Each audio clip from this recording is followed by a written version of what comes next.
Mother. Okay, I think you have heard the certificate is in the name of Kenya Railways Corporation. But you have also heard that via a cabinet memo in 2000, 4th of May, 2005, that was the Kibaki era. Yes. This land was given to the retirees. Why?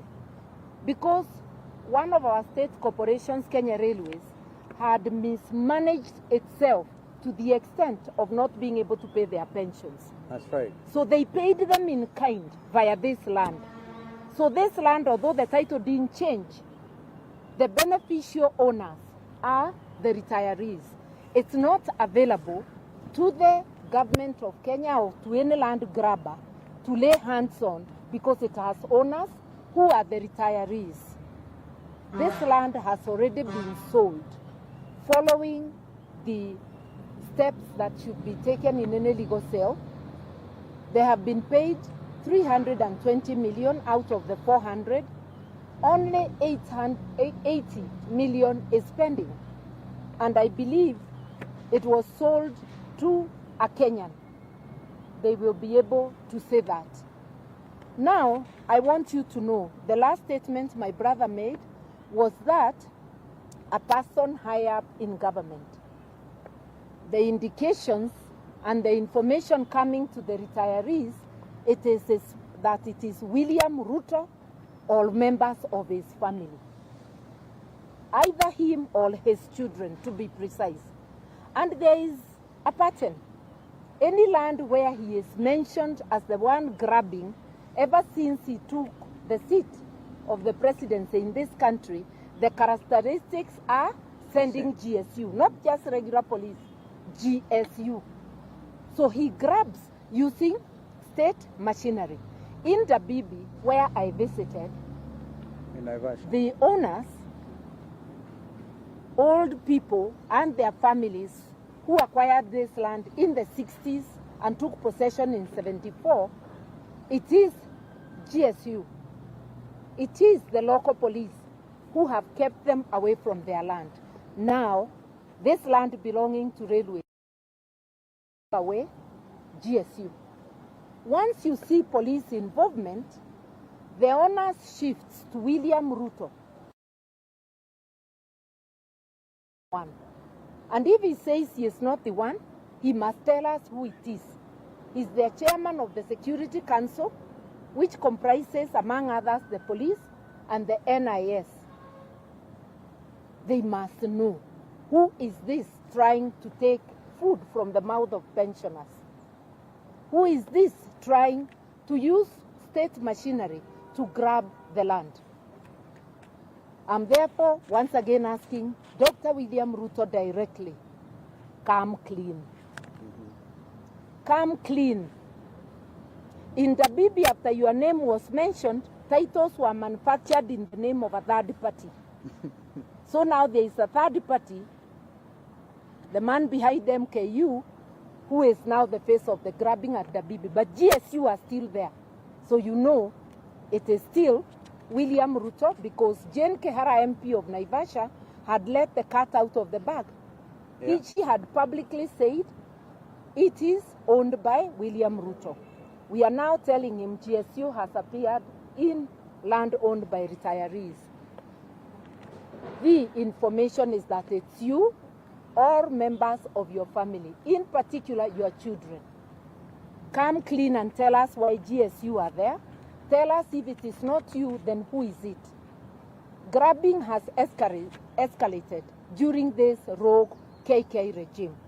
Unfortunately, Ruto himself has been associated with so much grabbing in this country. And I can give you one as a testimony.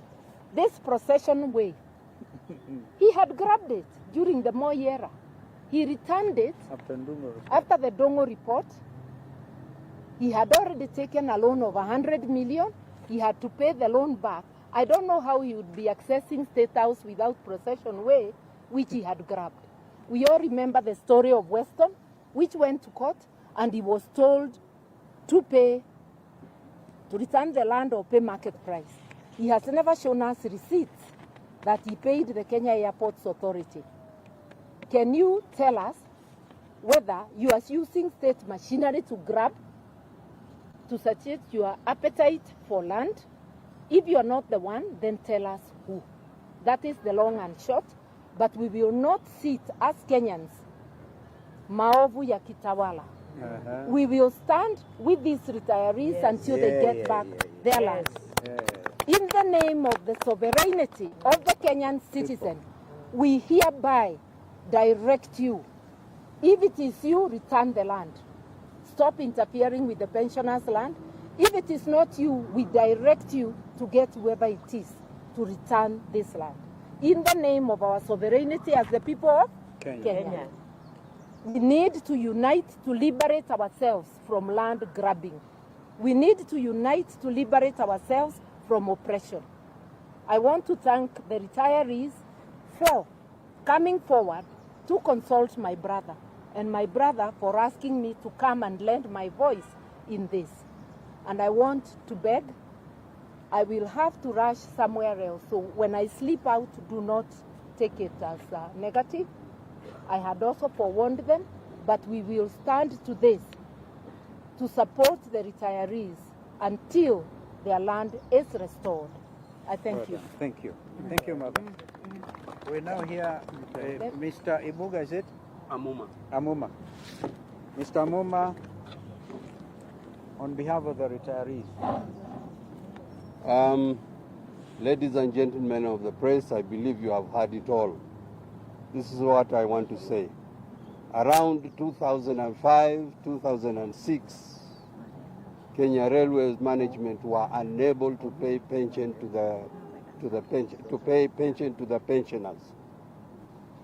After some consultation and through engagement of actuarial people, it was agreed that some property would be transferred to the pensioners, and the figure was 12.4 billion as at that time. After more consultations, it was also agreed that the government be involved, and therefore a legal notice was issued for the transfer of the properties, and this is legal notice number 169 dated July 7th, 2006.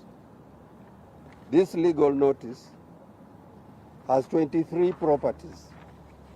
So far, we have sold 10 properties, and we are remaining to dispose of some 11 properties.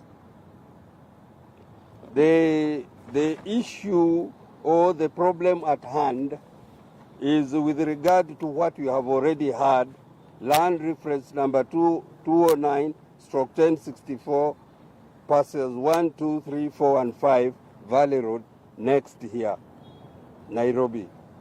These properties were transferred to the scheme together with other properties, as I've already shown, and then the same was advertised.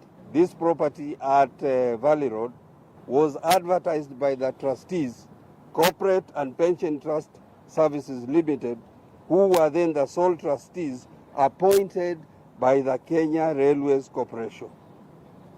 The same was won by one Mahadi, who has yet to receive title deeds, currently being held by Kenya Railway Corporation, who have not transferred the same who have not transferred the same to Mahadi.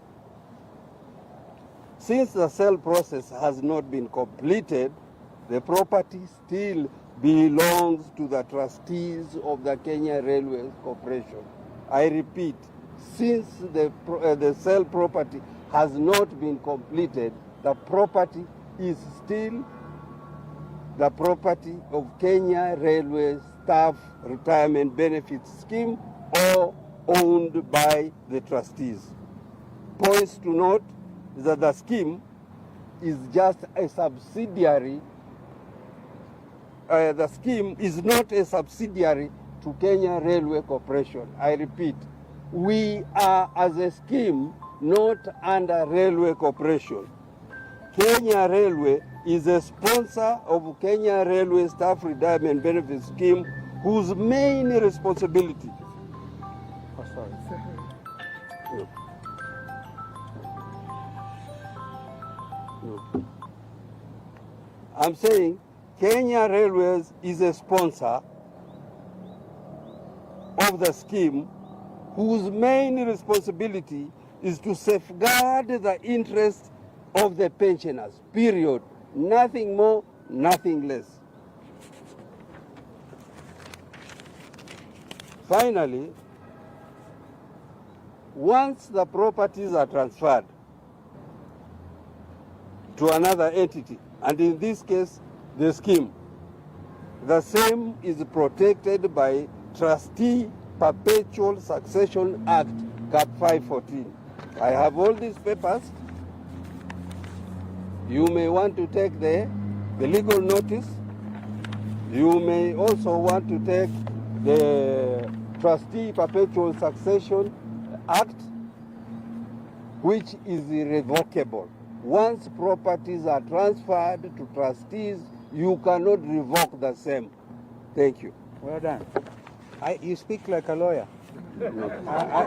Are you related to Senior Counsel Muma? Mungatana. Mungatana? Yes. Okay. Mungatana is not Senior Counsel here. Well done. So it's very, very clear. If there are any questions, yeah. We would like to invite a lady, Mama Moja, Anyaga, to say something. But then what is the population, what is the total number of retirees? The total number of retirees as it stands now is about 8,000. That's right. Wow. Now you can see the multiplier effect to the Kenyan families of 8,000 people being denied their rights. Kuna huyo mama mwingine? Kama hayuko tuendelee. Ako wapi? Mama yuko wapi?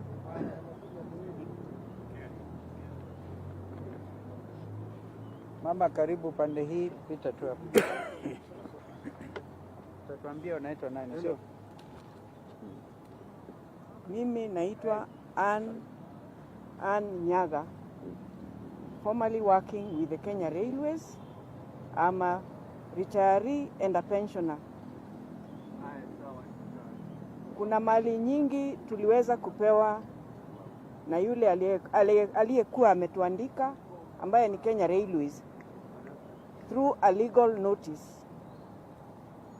Na zingine, apart from the one we were talking about, ya Valley Road, we are still requesting.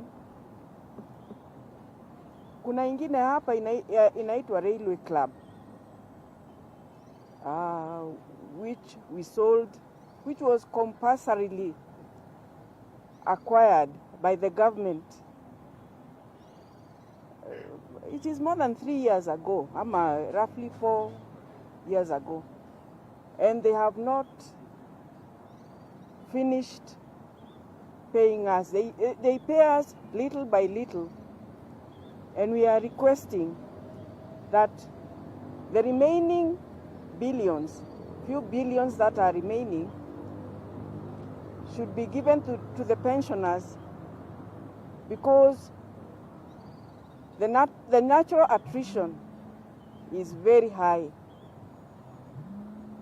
Most of us are sickly. Some are more than 90 years old. And we don't. Yule mzee, hebu kuja onekana yule mzee. Hebu kuja mzee tafadhali. This mzee must be paid his benefits. Unamwona? How old is he now? How old are you, sir? Over 70. You're over 70? Hiyo umekaribia 80 something. Okay. Yeah. Sawa. Okay, thank you. So we are saying pensioners wanakufa wengi sana, wanawacha mali yao. Personally, I lost my dad, who was also a railway pensioner, 1.5 years ago. And there are some arrears that he still has to be given.